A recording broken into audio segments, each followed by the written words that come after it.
This House believes that social media sites should allow users the option of remaining anonymous. First, I'd like to identify social media sites as any online platform on which users interact with one another or express themselves via virtual personas. I'd like to cite two major advantages of allowing anonymity on social media sites. The first advantage is that anonymity promotes mental health. In a study conducted at Temple University in their Department of Sociology, it was discovered that, quote, research has shown that the removal of physical gating features, such as stigmatized appearance, shyness, etc., enables certain disadvantaged people to bypass the usual obstacles that prevent them from constructing desired identities in face-to-face settings, end quote. In other words, these gating features, which otherwise might have inhibited extremely intelligent and useful contributors to our society, may have a minimal impact if we allow social media users to express themselves without them. The same study explained that, quote, self-concept is the totality of a person's thoughts and feelings in reference to oneself as an object, and identity is that part of the self, quote, by which we are known to others.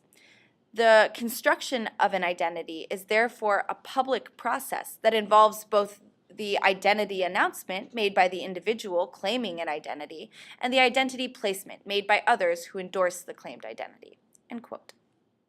Okay, now I'd like to move on to my second advantage, that anonymity enriches us intellectually. I believe this is true for two reasons. A, more discussion is more discussion, something we as humans in an increasingly digital world cannot afford to overlook.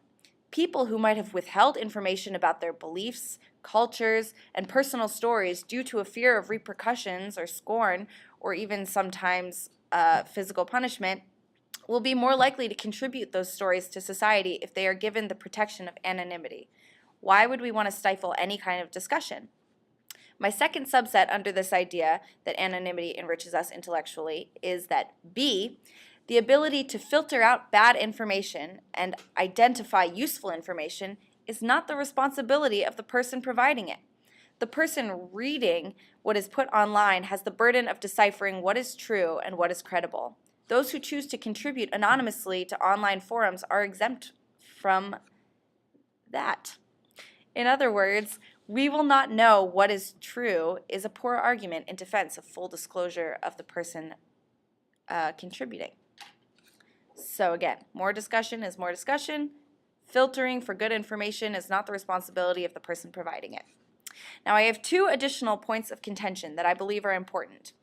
First, that anonymity cannot shield people accused of serious crimes, and second, that anonymity is the neutral state online. I don't believe anonymity will act as a safe haven to people who intend to do serious harm, because people with alarm-worthy malicious intent are likely to act on that intent somewhere outside the world of social media. People who are responsible for bombings or school shootings will have tangible leads connecting them to the crimes, where anonymity on social media will hardly be the problem. Actual physical damage is not done on Facebook.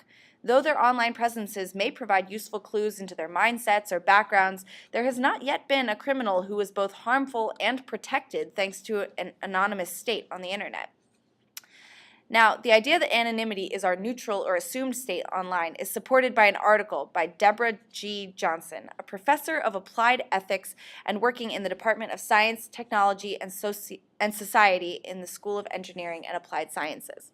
In her article, Ethics Online, Johnson wrote, quote, offline anonymity requires effort on the part of the individual seeking anonymity, whereas online, anonymity is often the natural state. The individual must make an effort in order to establish his or her real identity. In this sense, anonymity may be said to be favored in the online communication, end quote. So again, I have raised two distinct advantages to allowing anonymity to remain an option on social media sites. First, that anonymity promotes mental health, and second, that anonymity enriches us intellectually. Additionally, I have raised the points that anonymity cannot act as a shield to those guilty of serious offenses, and that anonymity is our natural state online. For all of these advantages and reasons, I am very proud to propose. Thank you.